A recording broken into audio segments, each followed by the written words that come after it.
તો આ તરફ સુરતના કિમ કોસંબા રોડ પર કઠોદરાના યુવાન પર ઘાતકી હુમલો થયો છે। રૂપિયાની લેતી દેતીમાં બે લોકોએ તીક્ષ્ણ હથિયાર વડે હુમલો કરતા યુવકને ગંભીર ઈજાઓ પહોંચી છે, જેથી યુવાનને સારવાર અર્થે ખાનગી હોસ્પિટલમાં ખસેડવામાં આવ્યું છે। ઘટનાની જાણ થતાં જ કિમ પોલીસ બનાવના સ્થળે પહોંચી હતી અને વધુ તપાસ હાથ ધરી હતી।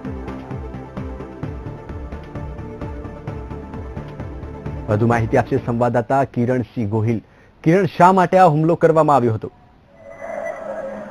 જી ચોક્કસ જી આપણે જણાવી રહ્યો કે જે કઠોદરા ગામનો સિદ્ધાર્થ નામનો જે યુવાન છે, પૈસાની લેતી દેતીમાં વ્યાજે રૂપિયા લીધા હતા અને આ રૂપિયાને લઈને જે લેણદાર છે જેની પાસેથી લીધા હતા તેઓની સાથે તેનો ઝઘડો હતો અને આજે તેઓએ એને ફોન કરીને બોલાવ્યો હતો અને કઠોદરા ગામની સીમમાં બોલાવીને બંને વચ્ચે ઝઘડો થયો હતો અને તીક્ષ્ણ હથિયારથી જે સિદ્ધાર્થ છે તેના પર હુમલો કરી દેવામાં આવ્યો હતો અને ગંભીર હાલતમાં તેને સારવાર માટે ખસેડવામાં આવ્યો છે। હાલ તેને વધુ સારવાર માટે સુરત ખસેડવામાં આવ્યો છે। જી બિલકુલ કિરણ, માહિતી આપવા બદલ આપનો આભાર।